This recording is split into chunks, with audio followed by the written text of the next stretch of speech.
Imagine this. The year is 2500 BCE. The location, the Giza Plateau, just outside modern-day Cairo.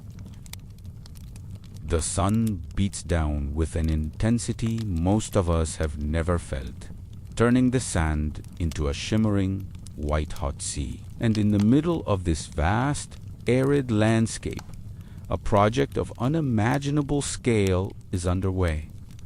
This isn't just construction, it's the creation of a mountain, a stairway to the heavens, the Great Pyramid of Giza. For centuries, the popular image has been one of misery, thousands upon thousands of slaves, driven by the lash, toiling under the pharaoh's cruel command. But what if I told you that story? The one we've all seen in movies is probably wrong. And now, before your mind drifts deeper into this peaceful journey, take just a moment to like the video, subscribe to the channel, and turn on the notification bell. Let's travel back in time, not as observers of a tragedy, but as witnesses to one of humanity's most incredible achievements. Forget the whips and chains. The real story is far more fascinating. Our story begins with a belief. The ancient Egyptians believed their pharaoh was a god on earth. When he died, he wouldn't just disappear. He would ascend to join the other gods, sailing across the sky with the sun god, Ra, in his solar boat. But to make that journey, he needed a proper launching pad, an eternal home that was both a tomb and a resurrection machine. For Pharaoh Khufu, nothing less than the grandest structure ever conceived would do. So the call went out, not for slaves captured in war, but for skilled Egyptian citizens. Think of it like a national service. During the annual flooding of the Nile, when the farmlands were underwater and agricultural work was impossible, tens of thousands of men would journey to Giza.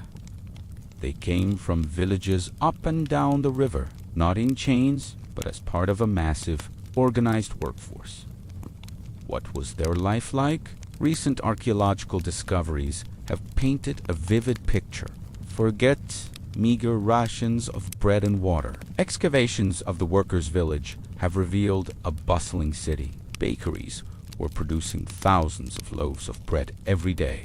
We've found evidence that they were eating prime beef, a luxury in the ancient world, along with mutton, goats, and plenty of fish from the Nile.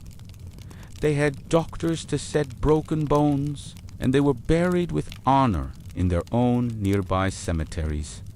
These weren't slaves. They were respected builders, a professional class of masons, engineers, and laborers who took immense pride in their work.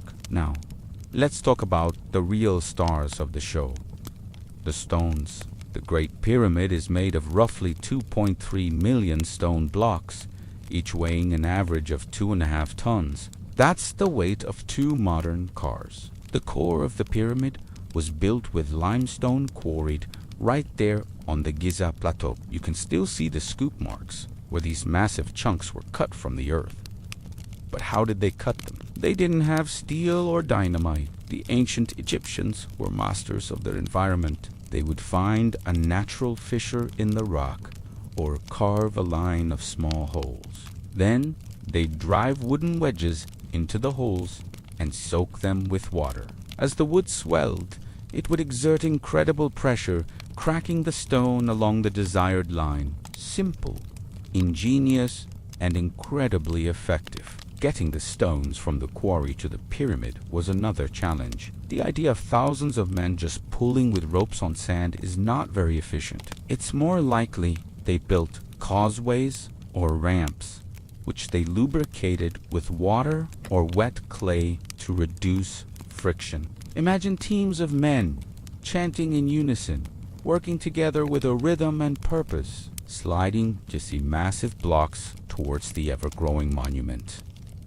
It was a masterpiece of logistics. For the outer casing, they wanted something special. Khufu demanded a brilliant white Tura limestone, so polished it would shine like a jewel in the desert sun. This pristine stone had to be quarried from across the Nile and ferried over on huge barges during the flood season. Can you picture it? A fleet of boats, laden with gleaming white stone, arriving at the Giza harbor, ready to form the skin of this man-made mountain. And inside the pyramid, for the king's chamber, they used something even more remarkable. Massive granite blocks, some weighing up to 80 tons. This granite came from Aswan, over 500 miles to the south, transporting an 80-ton block, the weight of a space shuttle. Over that distance is a mind-boggling feat even today. They would have used enormous ships, waiting for the Nile's highest floodwaters to carry these behemoths as close to the construction site as possible. So the stones are arriving, but how do you get them up the side of a structure that's growing taller every day? This is one of the biggest mysteries, and there are many theories. The most popular one is a ramp, but what kind? A single, long, straight ramp would have to be over a mile long to reach the top, making it a bigger construction project than the pyramid itself. Many experts now believe they used a system of ramps, perhaps one that spiraled around the outside of the pyramid as it grew. Another theory suggests an internal ramp, a sort of corkscrew tunnel within the pyramid's core. As each level was completed, the ramp would grow with it. This would explain why we don't see any evidence of a huge external ramp today. It's possible the ramp was dismantled and its blocks used in the upper levels of the pyramid. As we go higher, the precision is breathtaking. The pyramid is aligned almost perfectly with the 4 cardinal points of the compass. The difference is a tiny fraction of a degree. How did they achieve this without a GPS or a modern compass? Probably by observing the stars. By tracking the rising and setting of a star, they could find true north and lay a foundation of incredible accuracy. Inside, the passages are a marvel of engineering. The Grand Gallery, a magnificent sloping corridor leading towards the king's chamber, is a testament to their skill. Its high corbelled ceiling was designed to distribute the immense weight of the stone above. The king's chamber itself is a box of red granite, built with blocks fitted so perfectly that you can't slide a piece of paper between them. Above the king's chamber, they built 5 relieving chambers. These weren't rooms for people, but an ingenious structural feature designed to divert the crushing weight of the pyramid's peak away from the ceiling of the burial chamber, preventing it from collapsing. This shows an advanced understanding of structural engineering and load distribution. They weren't just piling stones, they were building with incredible foresight. This whole process, from quarrying the first block to placing the final capstone, likely took around 20 years. 20 years of coordinated effort. A national project that united the people of Egypt. For the workers, it was a way to serve their God King and ensure the stability and prosperity of their entire world. It was a job that gave them status, a good living, and a sense of purpose. When it was finished, the Great Pyramid of Giza was the tallest man-made structure in the world, a title it held for over 3,800 years. It was covered in polished white limestone and possibly topped with a capstone of gold or electrum, gleaming under the African sun. It must have been an awe-inspiring sight, visible from miles away, a beacon of power, faith, and human ingenuity. So, the next time you see a picture of the pyramids, don't just see a pile of stones in the desert. See a city of skilled workers feasting and celebrating their work. See brilliant engineers and astronomers calculating and aligning with the stars. See a nation united in a common purpose, creating a wonder for the ages. The shadow of the stones isn't a shadow of suffering. but a shadow of a civilization at its absolute peak. Have you ever stood in awe, gazing at the pyramids of Giza, and wondered who built these? And how on earth did they do it? For centuries, we pictured thousands of exhausted slaves toiling under the crack of a whip. But what if I told you the truth is far more fascinating? What if these monumental tombs were built not by slaves, but by a dedicated, well-fed workforce? Now, we're peeling back the layers of history, just like an onion, to uncover the surprising diet that fueled the builders of ancient Egypt. Forget the dramatic Hollywood scenes. We're diving into the real story. A tale of bread, beer, and community that's been buried in the sands for over 4,000 years. Our story begins around 2500 BCE, during Egypt's Old Kingdom. The great pharaohs, seen as gods on earth, demanded tombs that would last for eternity. To build these colossal structures, they needed a massive labor force. But where did they find one? Archaeologists, digging near the Giza Plateau, uncover something incredible: the remains of a lost city. This wasn't a slave camp. It was a highly organized settlement, a workers' village, purpose-built for the pyramid construction crews. This city, now called Height El Gorab, or the lost city of the pyramid builders, housed tens of thousands of people. These weren't foreigners captured in war.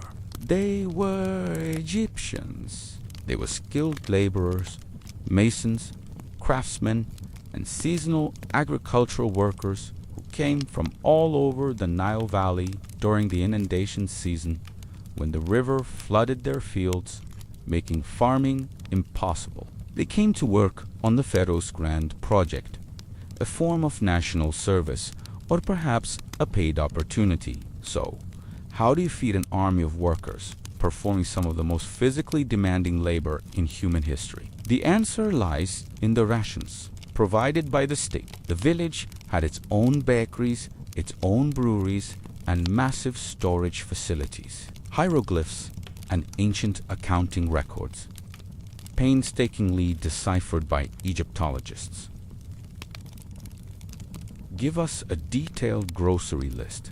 At the very heart of their diet, the absolute staples were two things: bread and beer. This might sound simple, but this was the ancient Egyptian equivalent of a power lunch. The bread wasn't the fluffy white loaf you might buy today. It was a dense, coarse, highly nutritious sourdough made from emmer wheat or barley. They baked it in various shapes, often in conical clay pots, which resulted in a hearty, calorie-packed food that was easy to distribute and carry to the work site. And then there's the beer. Forget your modern dialogue. Ancient Egyptian beer, or hanket, was thick, cloudy, and nutritious, more like a liquid bread or a fermented porridge. It was a primary source of calories, vitamins, and hydration. Critically, the fermentation process helped purify the water, making it safer to drink than water straight from the Nile or local canals. Workers received a generous daily ration, sometimes several liters. It gave them energy, filled their bellies, and probably boosted morale after a long day of hauling giant stone blocks.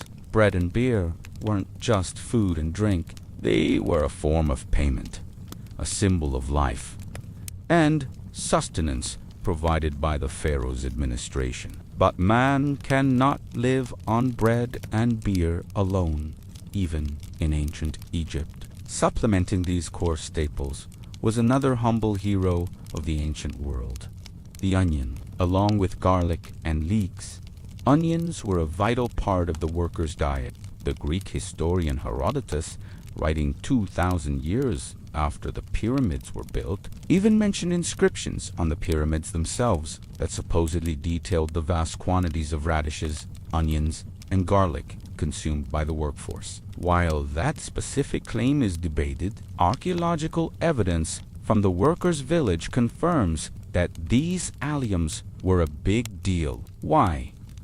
They were easy to grow, easy to store, and packed with flavor. More importantly, they have natural antiseptic and antibiotic properties. In a crowded settlement where disease could spread quickly, a diet rich in garlic and onions might have been a key factor in keeping the workforce healthy and strong. It was the ancient world's superfood, adding a much-needed kick to their otherwise simple meals.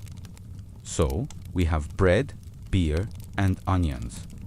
Was that it? Not quite. This was the base pay, the guaranteed daily ration. But the evidence suggests a much richer menu, especially for the more skilled workers and overseers. Archaeologists excavating the workers' city found a staggering amount of animal bones. We're talking cattle, sheep, and goat. Analysis of these bones shows that they were butchering prime cuts of meat, not just the grisly leftovers. Thousands of pounds of meat were being processed and distributed. This indicates that the workers, at least periodically, enjoyed beef stews and roasted mutton. This wasn't slave food. This was the diet of valid specialists. Access to high-quality protein was essential for muscle repair and the sheer strength needed for the job. Fish from the Nile, a classic Egyptian staple, was also abundant, providing another crucial source of protein and nutrients. The picture that emerges is one of a carefully managed and surprisingly generous catering operation. The state understood a fundamental principle. A well-fed worker is a productive worker. The logistics are mind-boggling. They had to grow the grain, mill it, bake thousands of loaves a day, brew vast quantities of beer, manage livestock, and distribute it all efficiently to a city-sized workforce. This complex system demonstrates an incredible level of social organization and administrative power. The pyramid project wasn't just an architectural feat. It was a masterpiece of project management. The builders were not just faceless laborers. They were part of a community. They lived together, ate together, and even had access to medical care. Skeletons found in the workers' cemetery showed evidence of healed fractures, and even complex procedures like amputations, suggesting they were cared for when injured on the job. So, let's put it all together. Imagine an ancient Egyptian worker waking before dawn. He heads to the communal canteen in the village and collects his ration: a few hearty loaves of bread, a jar of thick, nourishing beer, and a handful of sharp, pungent onions. He might wrap it all in a cloth and head out to the Giza Plateau. Throughout the day, under the intense Egyptian sun, he and his team haul massive limestone blocks, sweat dripping from their brows. At midday, they break.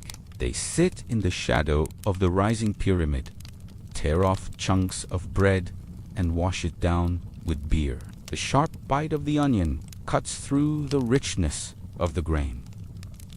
It's a simple meal, but it's fuel, it's strength. It's the energy needed to build a monument for eternity. And perhaps, on a good day, the evening meal back in the village would include a savory stew, a reward for their hard labor. This diet, centered around bread and onions, was the engine that powered one of the greatest construction projects in human history. It tells a story not of oppression, but of a society that valued its workforce. It challenges the long-held myth of the slave-built pyramids and replaces it with a more complex and human reality. These were people with families, skills, and a sense of purpose, contributing to a project they likely saw as vital to their culture and the cosmic order. The next time you see a picture of the Great Pyramid, don't just see the stone. Think of the sweat, the skill, and the simple, powerful meal of bread, beer, and onions that made it all possible. That humble food, eaten by workers by the Nile, is as much a part of the pyramid's legacy as the golden mask of a pharaoh. Now, we're not just visiting a place, we're stepping into a moment, a cycle of destruction and creation that defined one of the world's greatest civilizations. Picture this. It's 2500 BCE, near the great city of Memphis, the heart of ancient Egypt. The air is thick with humidity, and a sense of anticipation hangs over the land. The lifeblood of this kingdom, the great river Nile, is about to show its power. This isn't just any river. To the ancient Egyptians, the Nile was a god, both the giver of life and a force of immense destruction. And now it is the season of Akit, the inundation. 4 weeks, the people have watched the water level rise, a predictable yet awesome spectacle. This annual flood is everything. It deposits the rich, black silta that makes the land fertile, allowing crops to flourish in the otherwise harsh desert. Without it, there is no food, no life, no Egypt. But this year, the flood is different. The water rises higher and faster than the oldest scribes can remember. It's not a gentle gift, it's a wrathful surge. From the vantage point of a low hill, we watch as the landscape transforms.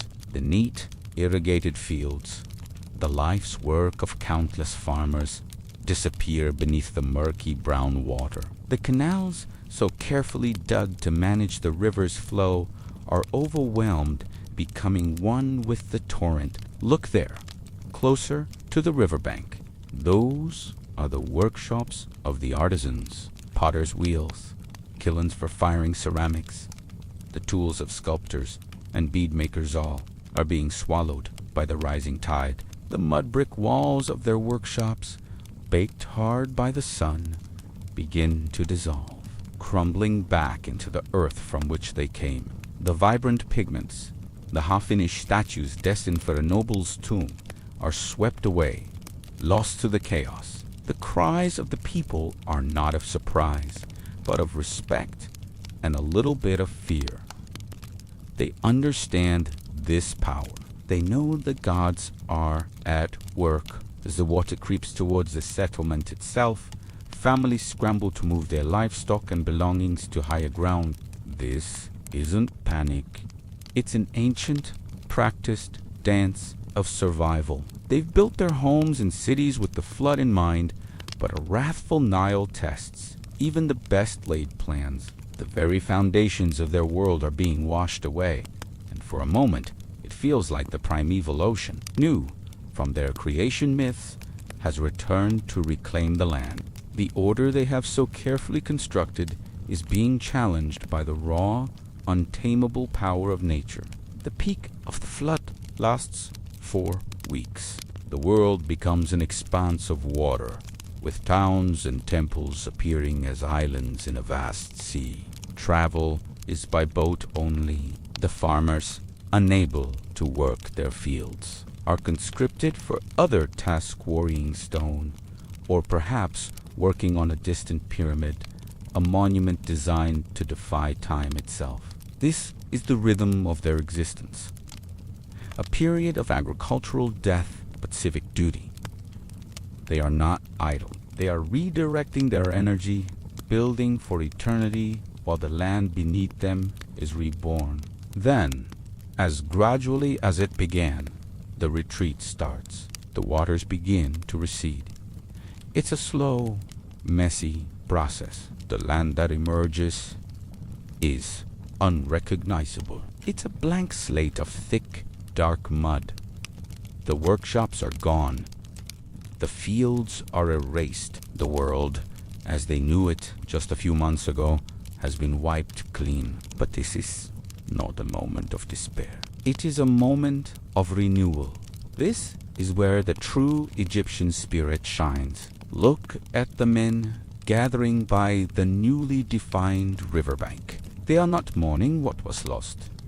They are preparing to rebuild. They are surveying the new land, just as their myths say, the god doth measure the world. They will dig new canals, lay out new fields, and build new workshops. This act of rebuilding is more than just practical. It's a sacred duty. In their worldview, the universe was created when the gods brought order or mat out of chaos. Each year, the Nile's flood brings back a taste of that original chaos. And each year, the people have the divine task of restoring order.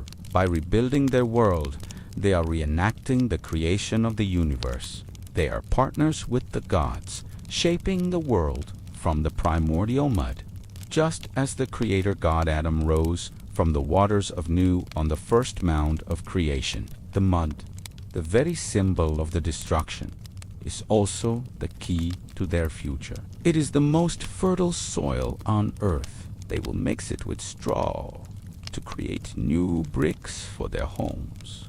They will press seeds into its rich embrace, trusting that the sun god Ra will nurture them. This cycle of flood and rebirth, of destruction and creation, is the engine of their civilization. It shapes their religion, their calendar, their government, and their very identity. They didn't seek to conquer the river. They sought to live in harmony with it. They understood its dual nature, the giver of life and the taker of it. This annual wrath was not a punishment, but a powerful, necessary cleansing. When the waters receded, it wasn't an end, but a beginning, a chance to build again, stronger, and to participate in the eternal cosmic drama. The men who rebuilt their land from the chaos of the flood were not just farmers and craftsmen. They were keepers of cosmic order, ensuring that the light of civilization would continue to burn brightly in the heart of the desert. Intro music fades slightly into the background, maintaining an ambient, historical feel. We're journeying back in time not just to see the magnificent pyramids of Giza, but to walk alongside the very people who built them. We often marvel at the engineering genius, the sheer scale of these ancient wonders. But what about the human heart beating at the center of it all? What about the sweat, the strain, and the sounds that filled the air? We're going to explore the story of fatigue and on the incredible journey of the stones from the Turek all the way back in 2500 BCE. Imagine the scene, the Egyptian sun beating down, the air thick with dust and heat. You're standing in the vast Turek quarries, a source of the finest, gleaming white limestone. This wasn't just any rock. This was the precious casing stone, destined to make the pyramids shine like jewels under the sun. The Great Pyramid of Khufu alone required hundreds of thousands of these massive blocks, each weighing several tons. Getting them from here to the Giza Plateau, a journey of about 10 to 15 kilometers, was a monumental task that demanded more than just brute force. It required coordination, endurance, and a spirit that refused to break. The journey began in the quarry itself. Gangs of workers, organized and skilled, would cut the limestone from the earth. They used copper chisels and stone hammers, slowly and painstakingly freeing each block. Once a block was separated, the real challenge began: moving it. This wasn't a job for a few men. It took teams, sometimes hundreds of them, to maneuver a single stone. They would lever the blocks onto massive wooden sledges. Now, picture this. There are no wheels, no modern cranes, just human muscle, ingenuity, and simple machines. The path ahead was not a paved highway. It was a specially prepared road, a causeway, likely made of packed earth and wood. As the teams gathered around a sledge, a leader would stand forth. He wasn't just there to give orders. He was the conductor of this human orchestra. And what did they have to guide them? Rhythm. A drum would begin to beat, a steady, powerful pulse. Thump, thump, thump.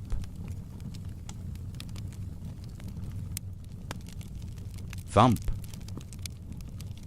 Then a voice would rise. It wasn't a song of leisure. It was a work song, a tool as essential as any lever or rope. The lyrics, now lost to time, likely spoke of their task, their gods, their pharaoh, or perhaps the simple, shared goal of moving forward. The crew would heave in unison, their muscles straining with the first note of the chant. The sledge would groan, scraping against the wooden rollers or the lubricated path beneath it. Water or oil was likely poured onto the ground to reduce friction. A simple but brilliant trick. Every pull was synchronized to the beat of the drum and the cadence of the song. This wasn't just for morale. The rhythm ensured that every ounce of their collective energy was applied at the exact same moment. A pull out of sync was wasted effort. A perfectly timed pull moved mountains, or in this case, a blah of a future mountain. Let's talk about that song. Why was it so important? Think about any repetitive, strenuous task you've ever done. Music helps, doesn't it? It distracts from the pain, from the burning in your muscles and the monotony of the labor. For these ancient workers, the songs turned a grueling task into a collective, rhythmic ritual. It fostered a sense of unity, transforming a crowd of individuals into a single, powerful machine. The shared melody and rhythm connected them, making them feel part of something much larger than themselves. They weren't just dragging a rock. They were building an eternal home for their divine king, a monument that would stand for millennia. The road from Turak to Giza was long. Days would be spent under the relentless sun. Fatigue was a constant enemy. Muscles would ache, backs would strain, and spirits could easily falter. This is where the song played its most crucial role. When exhaustion set in, the beat of the drum would persist, a relentless reminder of the pace. The chant leader's voice would cut through the haze of tiredness, urging them on. The response from the crew, a chorus of voices joining in, would be an act of defiance against their own physical limits. It was a way of saying, yes, we are tired, but we will not stop. We will pull together. Archaeologists and historians piece this story together from various clues. We have tomb reliefs showing large groups of men pulling colossal statues on sledges. In some of these depictions, you can see a man standing on the front, clapping his hands or holding an object, seemingly setting a rhythm. While we don't have a recording of their music, we know from countless cultures throughout history that work songs are a universal human invention for coordinating labor. From sailors hoisting sails to farmers tilling fields, the principle is the same. The Egyptians, masters of organization, would have undoubtedly perfected this technique. As the sledge inched its way towards the Nile, the workers would have passed by villages and fields. The sound of their efforts, the rhythmic chanting and drumming, would have been a familiar part of the landscape during the pyramid building age. It was the soundtrack of national ambition. Once at the riverbank, the stones were loaded onto barges for the next leg of their journey afloat across the Nile. But even this process required immense, coordinated effort, likely accompanied by its own set of rhythms and chants. Upon reaching the Giza side of the river, the final overland haul to the construction site began. This was the home stretch. Perhaps the songs changed here, the rhythm quickening with the anticipation of reaching their destination. As they approached the rising pyramid, the sight of their goal would have been a powerful motivator. The stone they had struggled with for so long was about to become a permanent part of a wonder of the world. The final pull, placing the block at the base of the construction ramps, must have been met with a mix of exhaustion and profound satisfaction. The story of the stone route from Tura is more than just logistics. It's a testament to human endurance and cooperation. It reminds us that behind every great monument are countless untold stories of ordinary people achieving extraordinary things.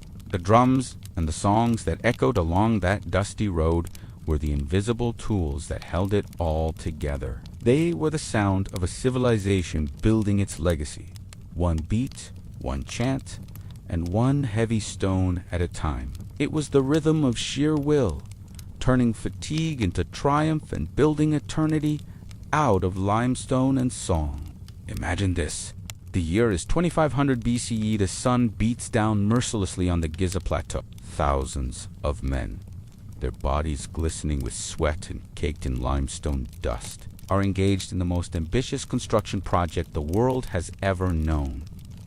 The Great Pyramid of Pharaoh Khufu. This isn't just a tomb. It's a stairway to the heavens, a monument designed to last for eternity. But eternity has a price, and sometimes that price is paid in human life. We often picture the pyramid builders as a faceless, nameless horde. But they were individuals. They were fathers, sons, and brothers. They came from villages all along the Nile, bringing with them not just their strength, but their hopes, their fears, and their beliefs. They lived in a sprawling city built just for them, with bakeries, breweries, and infirmaries. Archaeologists have uncovered their settlements, revealing a highly organized and well-cared-for workforce, not the enslaved masses depicted in Hollywood movies. They were skilled craftsmen, quarrymen, and engineers, dedicated to a national project of immense spiritual importance. They believed their pharaoh was a god on earth, and that his successful journey to the afterlife would ensure the prosperity and stability of the entire kingdom of Egypt. So they toiled. They quarried colossal blocks of limestone, some weighing as much as a school bus, and dragged them for miles. They chiseled and shaped each stone with copper tools, a testament to their incredible skill and patience. And then came the most perilous part, raising these massive stones into place, layer by painstaking layer, using nothing but ramps, ropes, and sheer human muscle.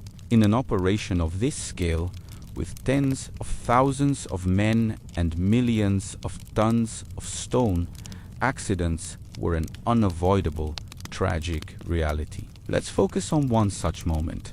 A story passed down through the generations of workers. A whisper in the shadow of the great monument. A team is working on one of the inner chambers, deep within the growing pyramid. The air is thick with dust, the only light coming from flickering oil lamps that cast long, dancing shadows. They are maneuvering a granite block, a massive piece destined for the ceiling of a passage. It's a delicate, high-stakes ballet of leverage and coordination. Suddenly, a rope frays. A wooden lever splinters under the immense strain. A collective gasp echoes in the confined space as the stone, weighing several tons, begins to slip. There's no time to react. A man, maybe named Bak or Kenaman, is caught in its path. In an instant, he is gone, crushed beneath the very stone he was helping to set. A moment of horrified silence hangs in the air, broken only by the settling of dust. His workmates rush to help, but they know it's too late. His life has been given to the pyramid. In our modern world, this would be a devastating industrial accident, but for the ancient Egyptians, it was something more. They didn't see his death as an end, but as a transformation. They couldn't retrieve his body. It was now part of the pyramid's core, sealed within the walls forever. So, a new belief took root, a story told to comfort the grieving and to give his sacrifice meaning. They said his spirit His ba didn't leave the site. Instead, it became bound to the stone, a permanent, watchful presence within the pharaoh's eternal home. This wasn't a tale of a vengeful ghost, but of a loyal guardian, the worker who had dedicated his life to building the pharaoh's path to the afterlife, would now continue his service for eternity. His spirit became one of the pyramid's first eternal guards, standing vigil over Khufu's resting place, protecting him from robbers and chaos in the world of the dead. He wasn't just a casualty, he became a sacred part of the structure. His essence fused with the very fabric of the monument. This story highlights the profound difference in their worldview. Death, especially in service to the divine pharaoh, was not a failure but a form of transfiguration. The pyramid wasn't just stone and mortars. It was a living entity, imbued with the energy, the labor, and even the spirits of those who built it. Every stone that slipped, every life that was lost, added to the spiritual power and sanctity of the place. The walls of the Great Pyramid didn't just hold the king's body, they held the stories and souls of its creators. As the pyramid grew taller, reaching for the sun god Ra, so did these legends. The workers would look up at the gleaming white limestone casing and know that their friends, their brothers, were still with them. Inside, they weren't forgotten victims, they were eternal protectors, ensuring the cosmic order, or Mawat, was upheld. This belief turned a place of potential sorrow and fear into one of immense spiritual power and pride. So, the next time you see a picture of the Great Pyramid, don't just see a mountain of stone. Think of the heartbeat within those walls. Think of the thousands of individuals who poured their lives into its creation. And think of the man lost beneath a slipping stone whose spirit, according to legend, remains there to this day, a silent guardian in the heart of Khufu's pyramid, a timeless testament to the human cost and profound faith that built one of the greatest wonders of the ancient world.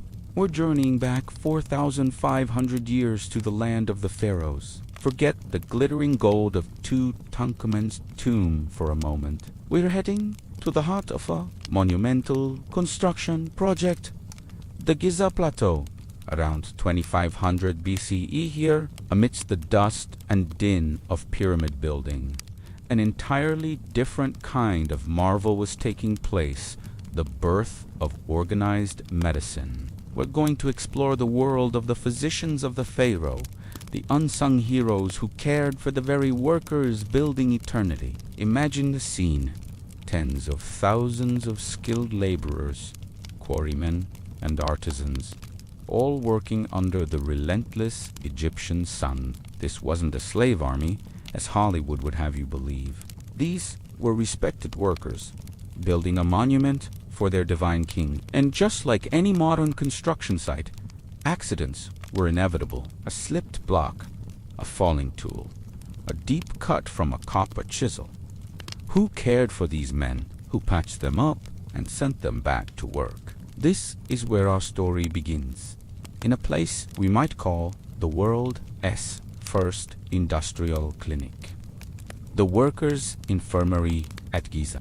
Archaeologists have unearthed incredible evidence of this settlement, revealing a complex society dedicated to supporting the pyramid builders. Among the bakeries and barracks, they found evidence of a place for healing. It wasn't a grand temple, but a practical, bustling hub of activity. The air would have been thick with the scent of desert dust, sweat, and something else. Something medicinal. The smell of life being fought for, right beside the shadows of death. So, who were these ancient doctors? In ancient Egypt, they were known as sunio suno. These were highly trained professionals, often priests who specialized in medicine, believing that healing was a divine art Their knowledge was passed down through generations, recorded on delicate papyrus scrolls. The most famous of these, the Edwin Smith papyrus, is like a textbook from 2500 BCE. It's not filled with spells and curses, but with rationale, clinical observations of injuries, from skull fractures to dislocated jaws. It describes diagnosis, prognosis whether a patient was likely to live, or DM treatment. This was science in its infancy. Let's step inside this Giza infirmary. A worker is brought in, his arm gashed open by a limestone fragment. Panic isn't the first response. Instead, the soigneur gets to work with calm efficiency.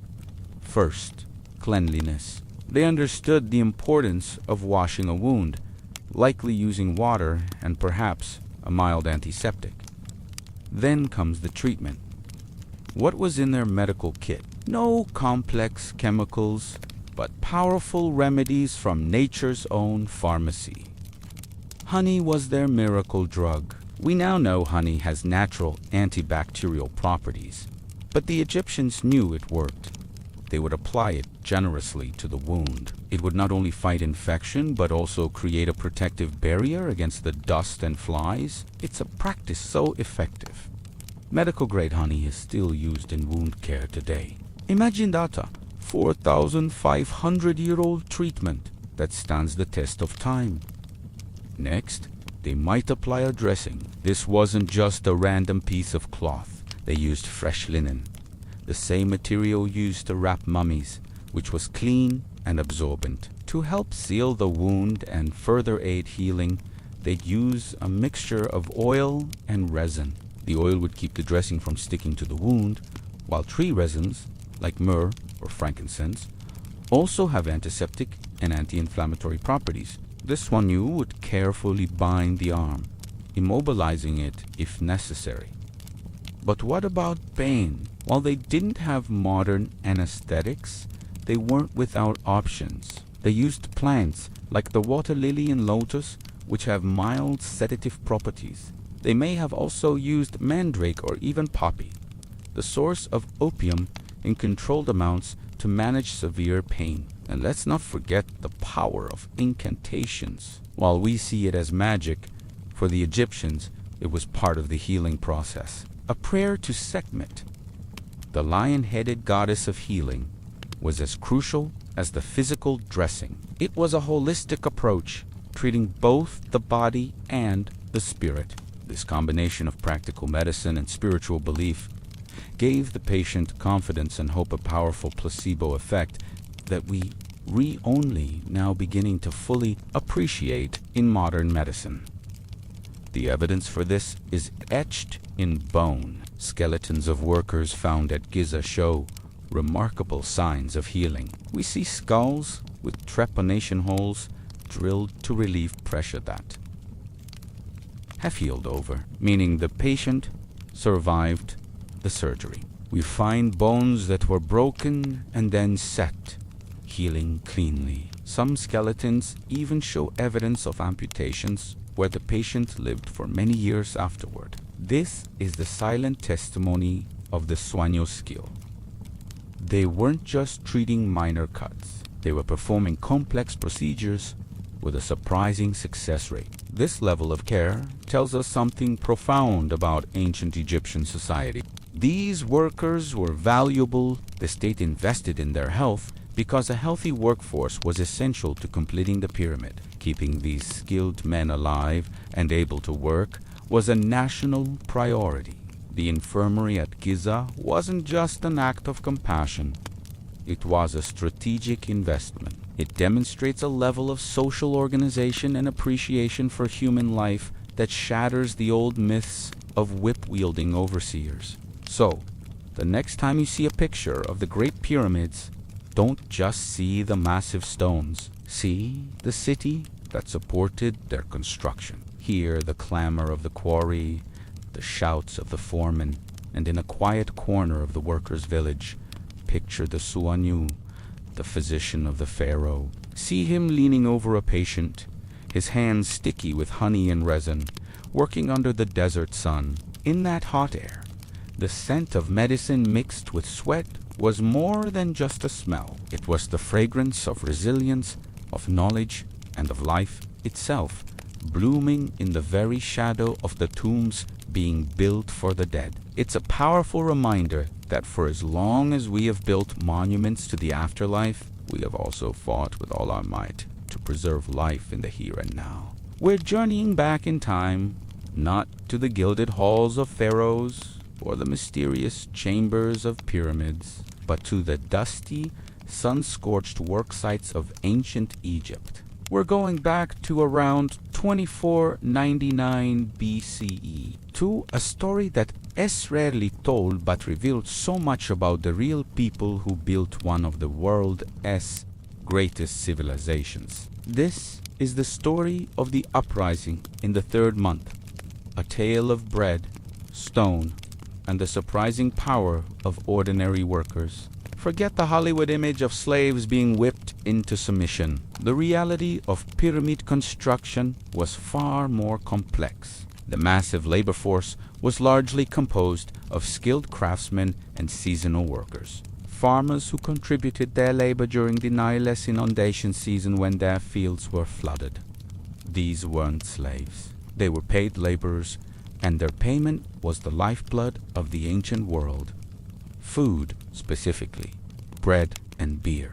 This system, known as a ration economy, was the foundation of the state's power. It wasn't just about feeding people, it was about organizing society, funding monumental projects, and maintaining order. A full belly meant a stable kingdom. But what happens when the bread stops coming? Let's set the scene. It's the third month of the Egyptian calendar, the season of Akit, the inundation. The air is thick with humidity, but the southern worksite is a hive of activity. Thousands of men, quarrymen, stone cutters, haulers are toiling under the relentless sun. The rhythmic clang of hammer on chisel, the grating sound of stone on stone, the shouts of foremen. This is the soundtrack of a nation building its legacy. These men are shaping the very stones that would defy millennia. Their work is grueling, physically demanding, and essential. And for this back-breaking labor, they depend on the daily rations promised by the scribes of the pharaoh. Their contract was simple: work for food. The delivery carts arrive, but the baskets of bread are lighter. Perhaps it was a poor harvest, a logistical snag in the supply chain, or maybe a corrupt official skimming off the top. To the overseers, it might have seemed like a minor adjustment, a necessary belt, but to the stone cutters, it was a betrayal. It was an attack on their livelihood, their strength, and their families waiting back in their villages. Hunger is a powerful motivator, and it gnaws at more than just the stomach. It gnaws at patience, loyalty, and respect for authority. The murmurings start low, a whisper of discontent passing from one worker to the next. Did you see the loaf? It's half of what we got yesterday. How are we supposed to move these blocks on this? The whispers grow into a frustrated rumble. The energy of the work site shifts. The rhythmic clang of tools falters, then stops. One by one, tools are laid down. An eerie silence falls over the quarry, broken only by the wind and the confused shouts of the foremen. The stonecutters, their bodies lean and powerful from their work, simply stop. They sit down, a silent, unmovable wall of protest. They have downed their tools. This wasn't a riot. It was something far more strategic. It was the world's first recorded labor strike. Imagine the scene from the overseer's perspective. Suddenly, the project that defined his career, the monument to his pharaoh's eternal glory, has ground to a halt. Thousands of tons of limestone sit idle. deadlines are looming, panic sets in. The first response is predictable: intimidation. The guards are called tall, imposing figures, armed with batons and spears. They stride into the worksite, expecting their presence alone to quell the unrest. They shout orders, make threats, but they are met with a quiet, stubborn defiance. These workers aren't armed with weapons. Their weapon is their unity, and their shield is their shared hunger. Hunger, it turned out, spoke much louder than the guards' threats. The men refused to budge. News of the standoff travels fast. It races through the worksite, up the chain of command, from the scribes to the architects, and all the way to the vizier's office. This is no longer a simple supply issue. It's a crisis, a direct challenge to the authority of the state. The project is a symbol of Mata divine order, harmony, and justice that the pharaoh was supposed to uphold. An idle worksite is a symbol of chaos, a crack in the very foundation of that order. The vizier knows he cannot allow this to continue. The news finally reaches the ears of the pharaoh himself. Here is the crucial moment. The pharaoh could have responded with overwhelming force. He could have ordered the guards to make examples of the ringleaders, to crush the protest with violence. It would have been a swift and brutal end to the uprising. But that's not what happened. The pharaoh, whose name is lost to history but whose wisdom is not, understood something fundamental. He understood that his power didn't just come from divine right. It came from the social contract he had with his people. These workers weren't just expendable bodies. They were the engine of his entire enterprise. Their skill was irreplaceable. A demoralized, resentful, or starving workforce was useless. Crushing them would only create deeper problems and delay the project indefinitely. True power lay not in brute force, but in maintaining Mat, in ensuring justice and balance. And so the royal decree comes down. It's a stunning decision. The pharaoh orders the workers' full share of bread to be restored immediately. Not just restored, but back paid for the shortfall. The scribes scurry to recalculate the inventories. The granaries are opened, and carts laden with fresh, full-sized loaves of bread are dispatched to the southern worksite. The aroma of baking bread once again fills the air, not just as sustenance, but as a symbol of victory and restored justice. The message is clear. The workers' grievance was legitimate, and their voices had been heard at the highest level of power. As the bread is distributed, the atmosphere transforms. The tension melts away. The men, vindicated and nourished, pick up their tools. The familiar, rhythmic sound of work resumes, perhaps now with a renewed sense of purpose and a newfound respect. They had faced down the system and won. They hadn't overthrown the pharaoh, but they had reminded him of his obligations. They had bent the will of the most powerful man on earth without shedding a single drop of blood. They proved that even at the bottom of the social pyramid, collective action could shake its very peak. This event, which we know about from fragments of administrative papyri, is so incredibly important. It completely changes our understanding of ancient Egyptian society. It shows us a world not just of gods and kings, but of real people with agency, with rights they were willing to defend. These stonecutters weren't faceless drones. They were men who understood their value. They knew that their labor was the true source of the kingdom's wealth and glory, and they demanded to be treated accordingly. They established a precedent for negotiation and workers' rights, thousands of years before modern labor unions even existed. The uprising in the third month is a timeless story about dignity, justice, and the fundamental truth that no structure, no matter how grand, can be built on a foundation of injustice. The pyramids themselves are a testament not just to the power of the pharaohs, but to the strength, skill, and ultimately the spirit of the workers who, on one fateful day, reminded everyone that their share mattered. The sun dips below the horizon, painting the sky in hues of orange and purple. The Great Pyramid, a colossal shadow against the fading light, stands as a silent sentinel. Down here, in our small camp, the day's work is done. The dust of the Giza plateau settles, and a different kind of life awakens. Come, join me by the fire. The air grows cool, but the flames dance with warmth and promise. Tonight, we are not just stonecutters and laborers. We are keepers of stories, guardians of a legacy that stretches back to the first dawn.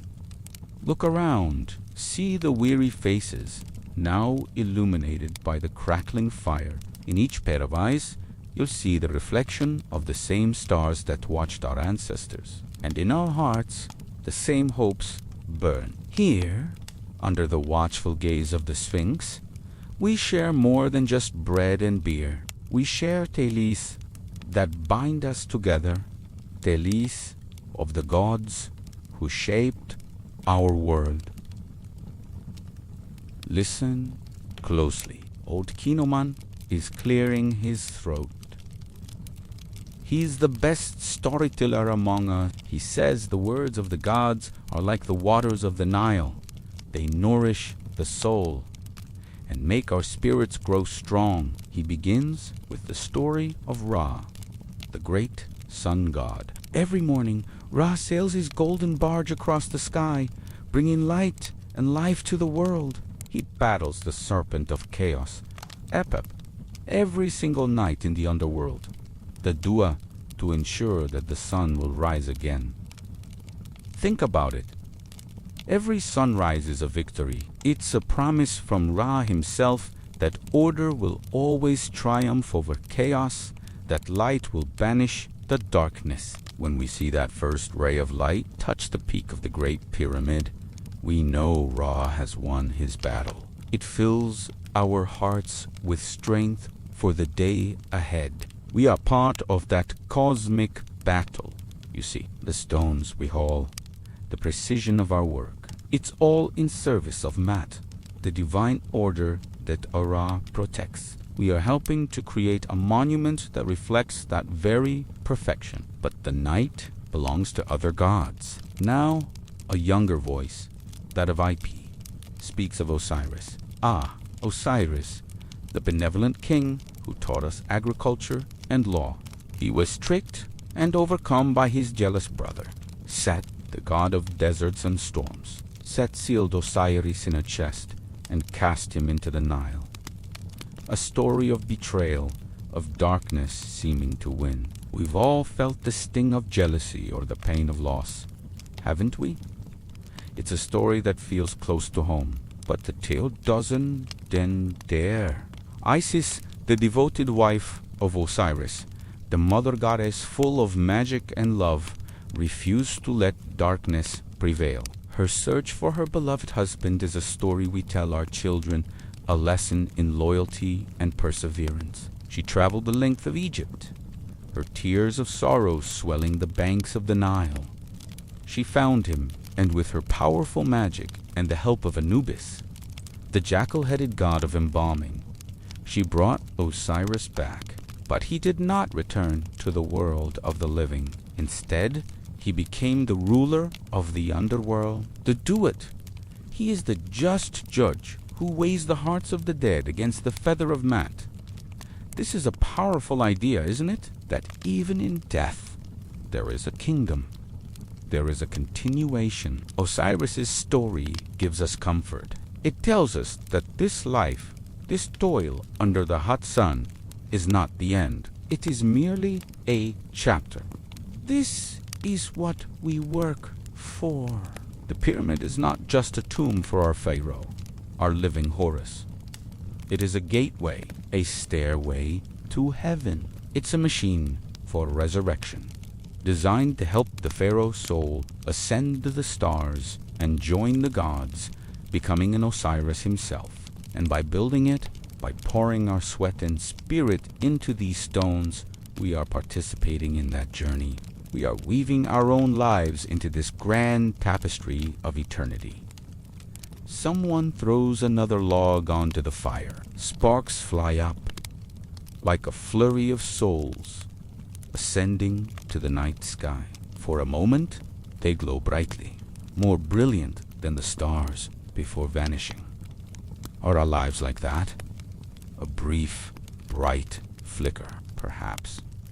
But what we build, what we believe in, that endures. The stories we tell tonight, they will be told again and again, long after this fire has turned to ash. We talk of Thoth, the ibis-headed god of wisdom and writing, who gave us the hieroglyphs to record our history and our faith. It is he who records the judgment of Osiris. Every symbol we carve, every plan we follow is a gift from Thoth. He reminds us that knowledge is sacred and that through writing, our voices can echo through millennia. The stories Skinnaman tells, they were written down, preserved, so that we may know them, and we cannot forget Horus, the son of Isis, and Osiris, the falcon-headed god who avenged his father and claimed the throne from Set.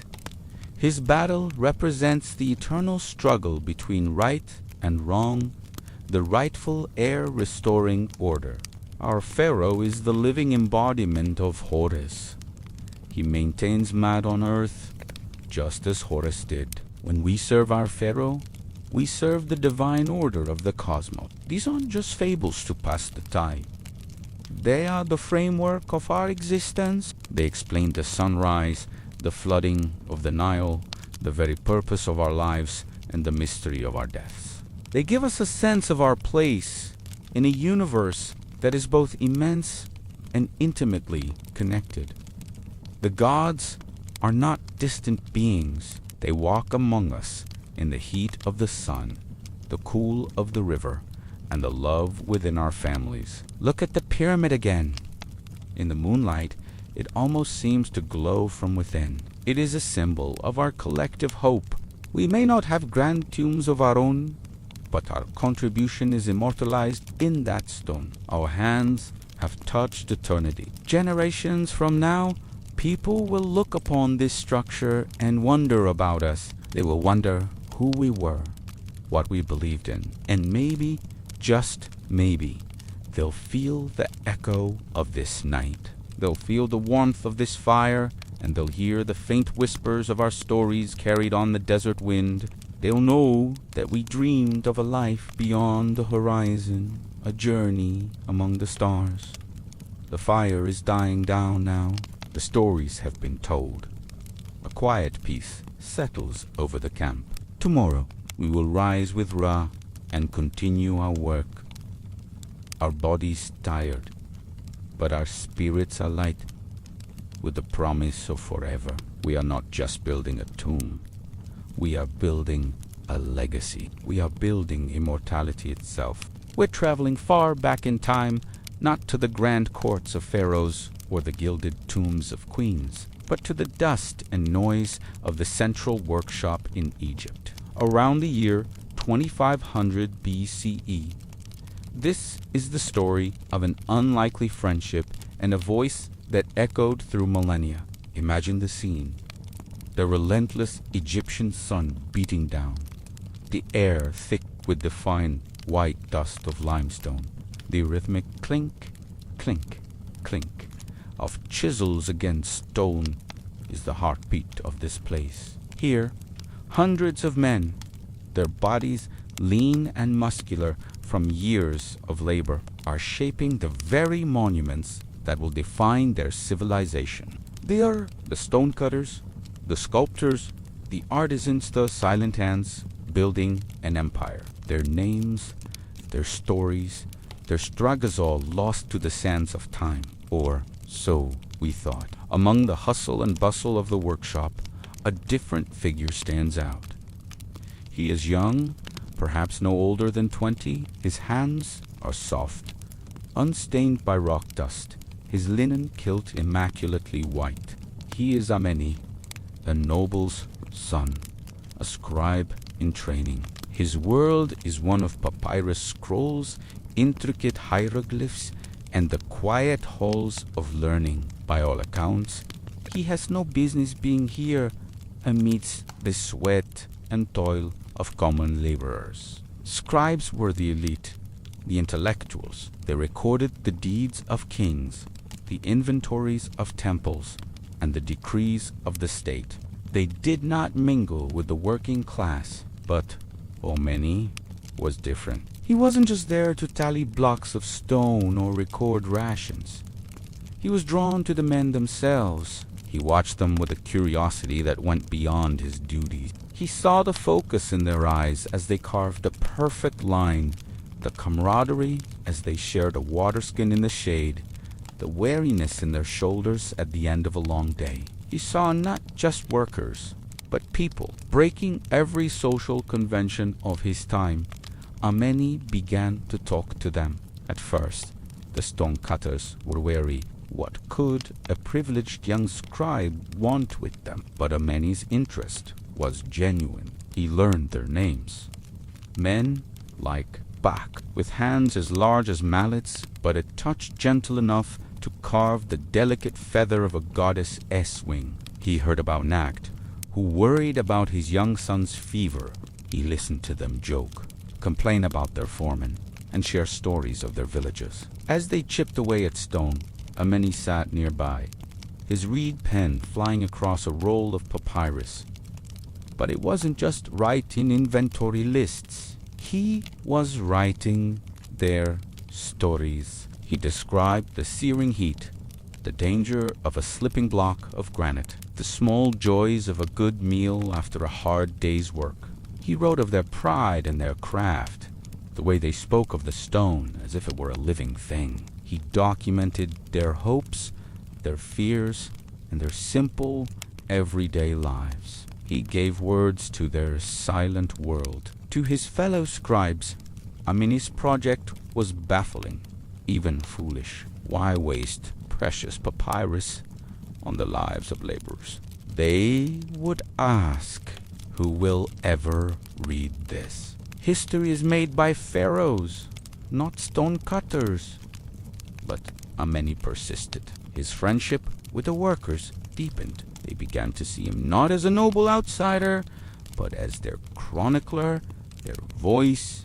They would bring him little things, an oddly shaped stone, a piece of bread from their meager lunch tokens, of an extraordinary bond that crossed the vast chasm of ancient Egyptian society.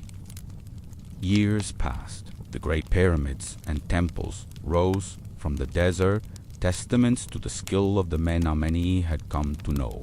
Ameni himself went on to a successful career as a scribe, his youthful project likely forgotten by all but him. The stonecutters lived out their lives, their bodies eventually failing, their names fading from memory. Their magnificent creation stood silent, telling a story of divine kings and powerful gods, but not of the men who built them. Now, fast forward, not just a few years, but centuries, 4,500 years to be exact. Archaeologists are carefully excavating the ruins of an ancient administrative building near the Giza Plateau. They uncover a small, hidden chamber sealed against the ravages of time, and inside they find a collection of papyrus scrolls, brittle with age but miraculously preserved in the dry air. As scholars painstakingly unroll and translate the delicate texts, they realize they found something unique. These aren't royal decrees or religious hymns. They are vivid, personal, and deeply human accounts of daily life in a builder's workshop.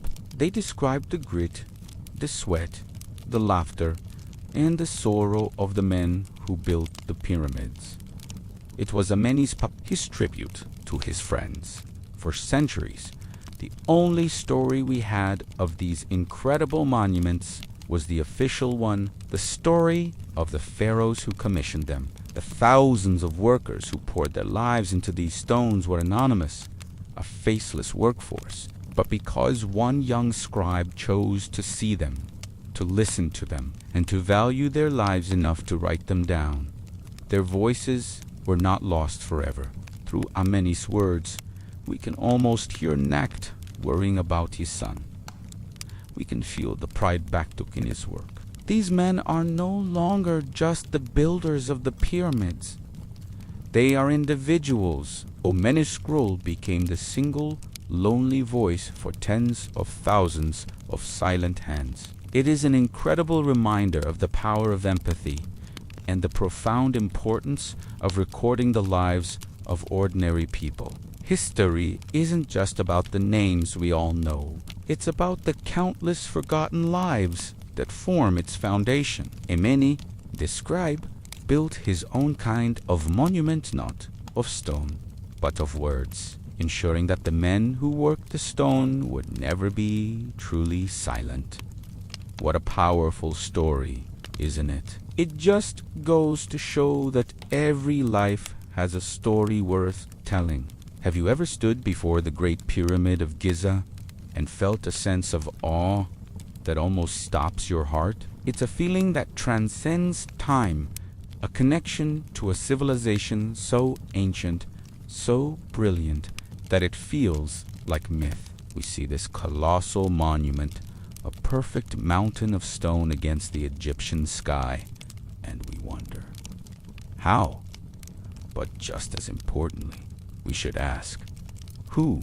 Who were the people who dedicated their lives to raising this wonder of the world? I want to take you on a journey back in time, not to the pharaohs and their golden tombs, or the high priests in their sacred temples, but to the very top of the pyramid itself in its final moments of creation. We're going to the year 2490 BCE to witness the placement of the final stone, the pyramidion, and to stand alongside the men who made the impossible possible.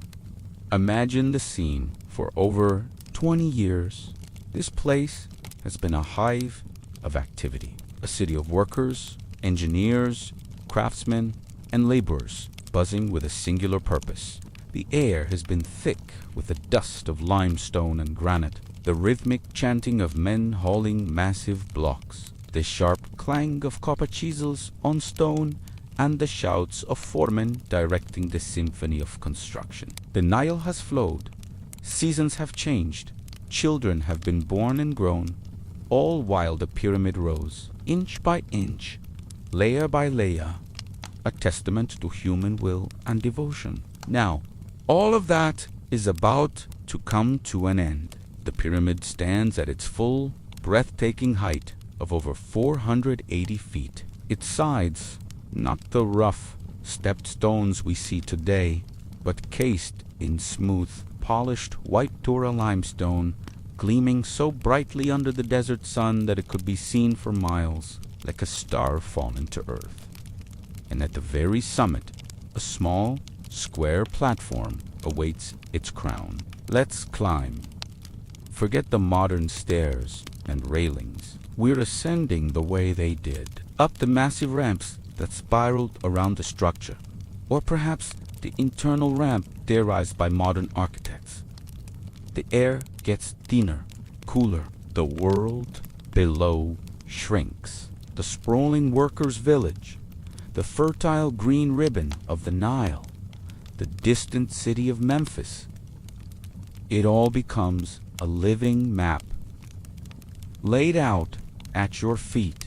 You're not alone. With you are the master builders, the architects who held the pyramid's perfect geometry in their minds. There are the high priests, their white linen robes flapping in the wind, ready to perform the final consecration. And most importantly, there are the elite craftsmen, the men entrusted with the final, most sacred task. These are not slaves, but skilled, respected workers. Their hands are calloused, their bodies lean and strong from decades of labor. Their faces, weathered by the sun, are filled with a mixture of exhaustion, pride, and profound reverence. They have spent their entire lives on this project, For them, this isn't just a tomb for their king Khufu. It is a sacred ladder to the heavens, a machine of resurrection, a physical manifestation of their entire worldview. Their work ensures the eternal journey of their pharaoh, and in doing so, guarantees the stability and prosperity of the entire kingdom. Their devotion is etched into every single block. And now we see it. The Pyramidion, the capstone, is not just another block of limestone. It's a masterpiece. Some historians believe it may have been sheathed in electrum, a natural alloy of gold and silver. Imagine a golden peak catching the first and last rays of the sun, a beacon of divine light. It's been painstakingly carved, polished, and is now ready for its final ascent. There is no crane, no modern machinery. There is only human ingenuity and muscle, using a complex system of ropes, levers, and wooden scaffolding. The final ascent begins. The Pyramidion, weighing several tons, is slowly, carefully, agonizingly winched up the final few feet. The silence on the summit is absolute, broken only by the groaning of the ropes and the quiet, focused commands of the foreman. Every man holds his breath. A single mistake, a slip of a rope, a moment of lost focus, and the work of a generation could be scarred. The men's muscles strain, sweat beads on their foreheads and drips into the dust. They are a single organism, a collective focused on this one moment. They are not just lifting a stone. They are lifting the culmination of their lives' work, the hopes of their nation, the very soul of their king, into its final resting place in the sky. And then it happens. With a soft, final scrape of stone on stone, the Pyramidion settles into place.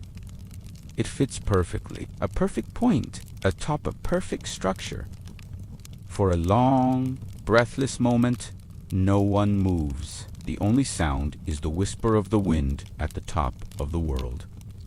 A sacred silence descends. The 20-year symphony of construction has finally ended. In that silence, the men look at each other.